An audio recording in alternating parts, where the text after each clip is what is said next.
Al Jazeera Podcasts.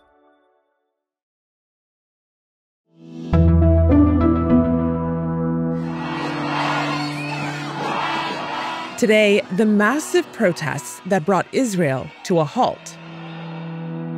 We're grieving the death of 6 hostages. They should have come back alive. They could have come back alive. We need a deal now. Is the anger over the government's failure to bring home captives at a tipping point? I'm Malika Bilal, and this is The Take.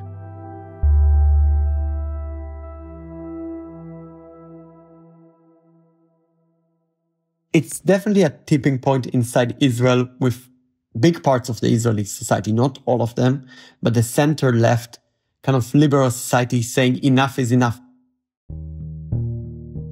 My name is Oren. I'm a journalist with Plus 972 magazine and Local Call, independent outlets based in Israel and Palestine. Oren, welcome back to The Take. Israel has just seen its largest demonstrations in months. Tens of thousands filled the streets across the country earlier this week, and a general strike brought parts of Tel Aviv to a standstill. Takeoffs delayed at the airport, roads blocked, businesses closed. You were there for part of that. Tell me what protesters have been calling for. So we've seen for months protests in Tel Aviv and other cities for a hostages deal, calling to release all the Israeli hostages, even in the price of ending the war or releasing Palestinian political prisoners. But there was a problem. The demos didn't grow as we saw before the war against the government. And what brought this week was the news about 6 Israeli hostages that were executed in Gaza's tunnel and where their bodies were rescued by the Israeli army. I think this time it was different because the hostages were very young, so people knew they had chances to survive even months more in captivity. And second of all, because just a few days before the news broke out, Netanyahu announced once again that the Philadelphia corridor is crucial and that him and his government will not be flexible in the negotiation. The axis of evil needs the Philadelphia corridor, and for that reason, we must control the Philadelphia corridor. Hamas insists that we not be there, and for that reason, I insist we be there.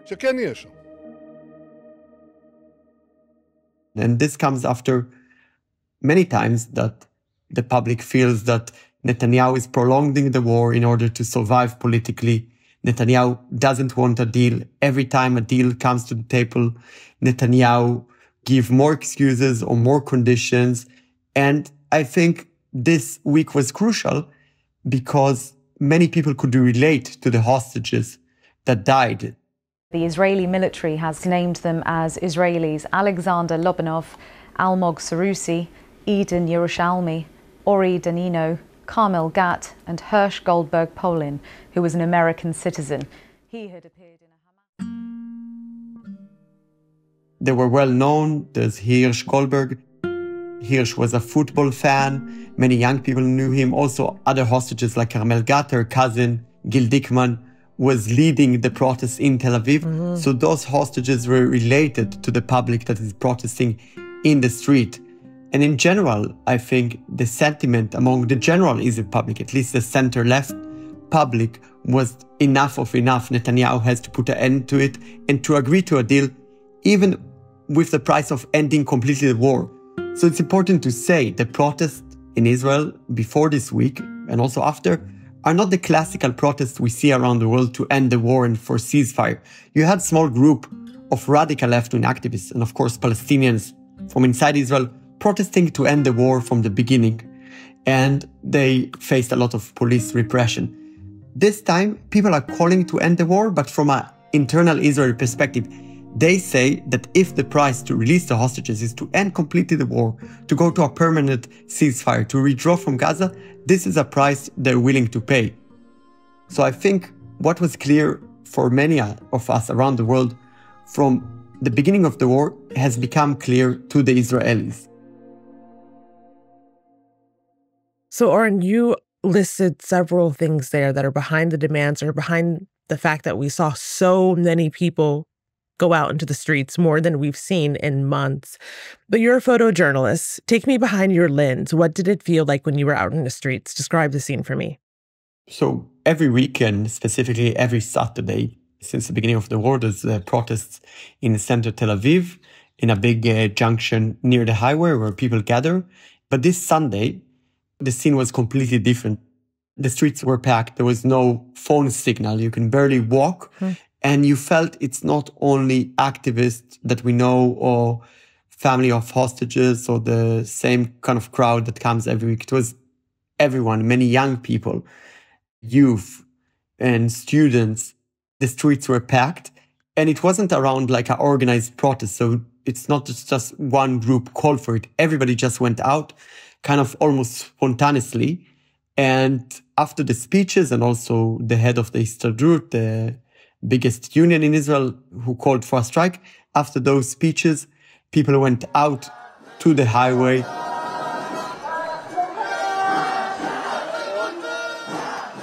The police couldn't prevent. It was thousands of people going to Ayalon Highway, the main highway around Tel Aviv, and just blocking it for hours. So in the beginning, the police tried, they used force, mounted policemen, water cannon, even stun grenades and arresting people.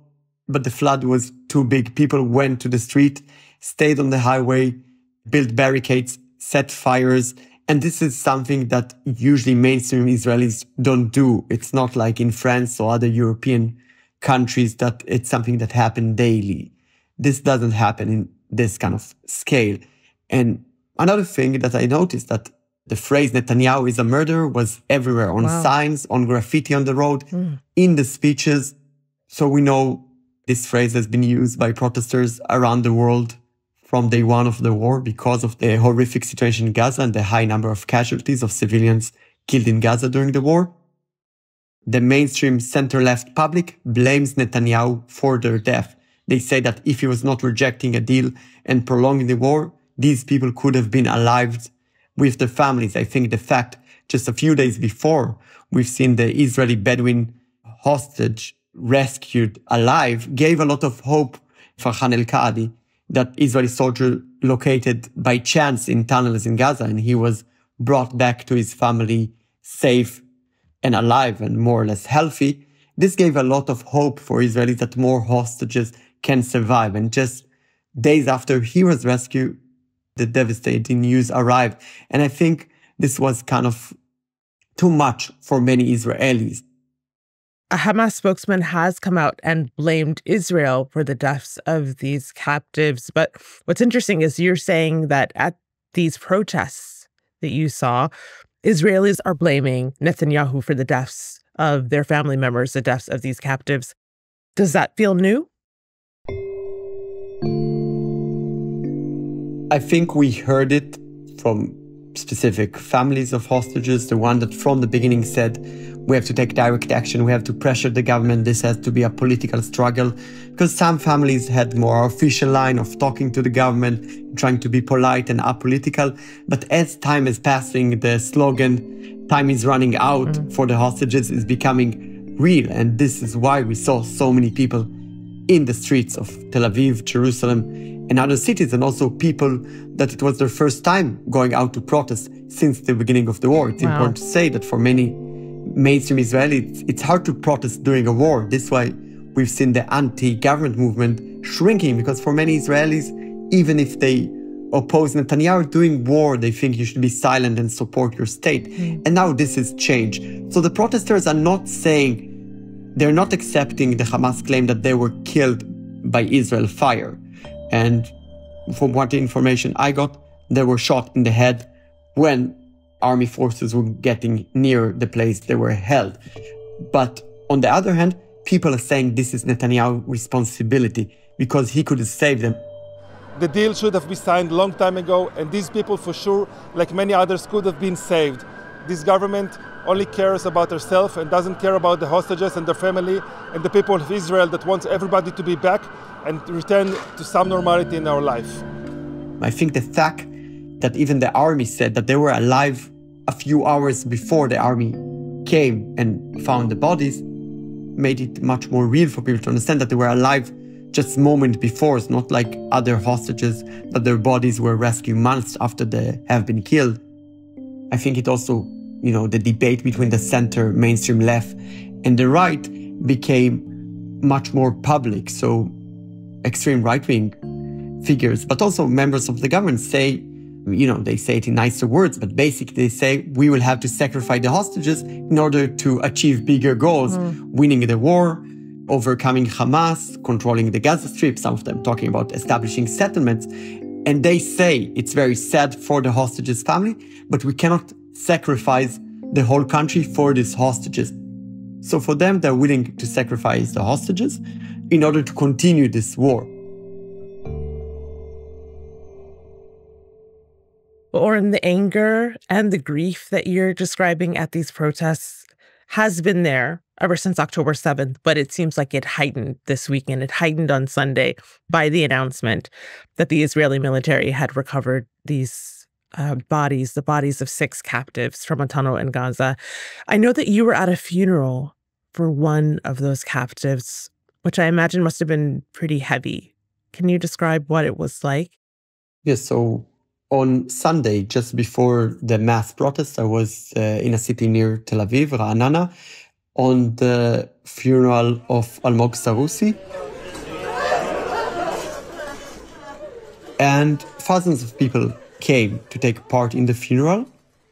And one thing I remember is his mother in tears, Nurit, his mother, the mother of Almog Sarusi, speaking in tears and saying, "You were sacrificed by the government. You were sacrificed for Rafah. You were sacrificed for Philadelphia corridor." And she said that she hopes that he will be the last one, and from now on, they will go to a deal.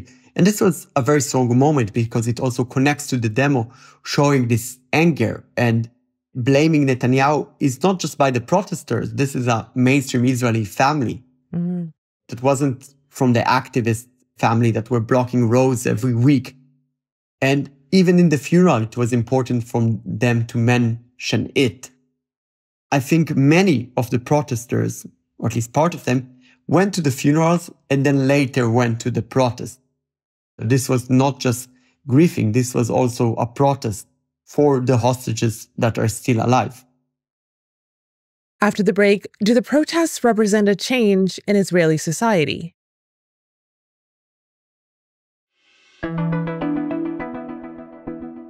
Oren, Benjamin Netanyahu came out in a public address after the protests on Sunday, and he asked the families for forgiveness. I told the families, and I will say it again this evening, I ask for your forgiveness for not being able to bring them back alive. We were close, but we failed. And he said that no one is more committed to freeing the hostages than him. How have the families and other Israelis responded to that? I think among the families, but for many Israelis, there's a lot of anger towards Netanyahu. He didn't really take responsibility. So they feel he didn't really come and apologize. Here and there he says, of course I'm responsible because I'm the prime minister. On this occasion he apologized, but he never came to the public, to the nation, and made a whole speech describing what he did part in this failure. And I think many of the families, but also of the people in the street, are not only listening to the official voice, to what Netanyahu is saying to the camera, they're looking on the right-wing media, they're looking at his allies, they're looking at different right-wing influencers, and they're blaming, for months already, they're blaming the families for raising the price. They're saying the fact you are protesting raised the price of a deal. You're serving Hamas. We've seen right-wing bloggers saying Sinwar supporters in Ayalon highway, blocking the highway. So we've seen people related to Netanyahu inciting against the families. We've seen different ministers refusing to meet with families or to listen to them. And Netanyahu barely came to funerals or to visit families.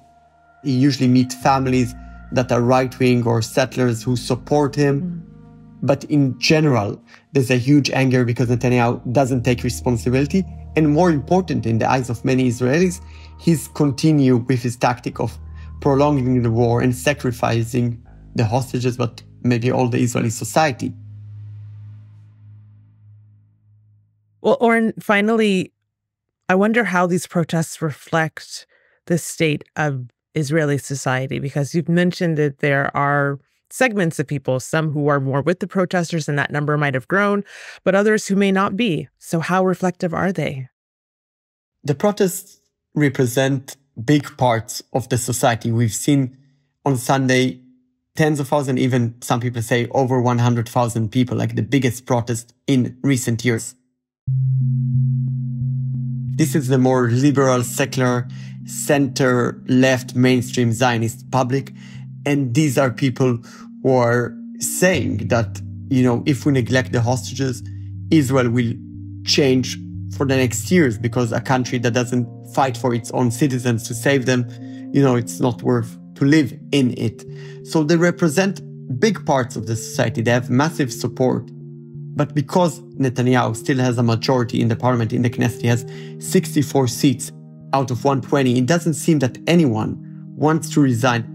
So I think this is the problem the protesters are facing. If nobody from the government is resigning from the coalition, what can do? I think before the war in 2023, tens of thousands of Israelis were protesting against the government because of our overhaul Netanyahu was promoting to make legal changes in the Israeli law system.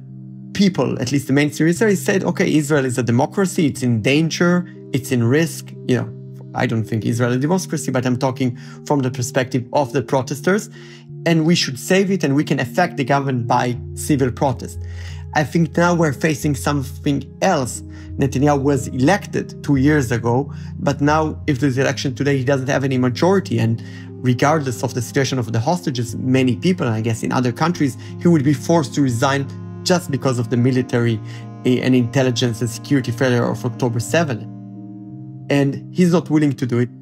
It's a very hard moment because it doesn't seem, there's been huge international pressure from the US, from other countries to go for a deal, for a ceasefire, and it doesn't affect him. So the question the demonstration faces, how can they affect Netanyahu? How can they pressure him?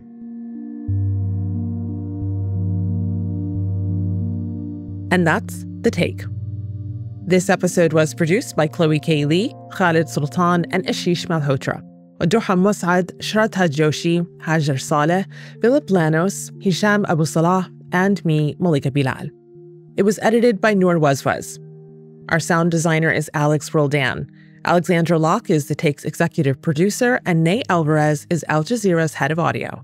We'll be back tomorrow.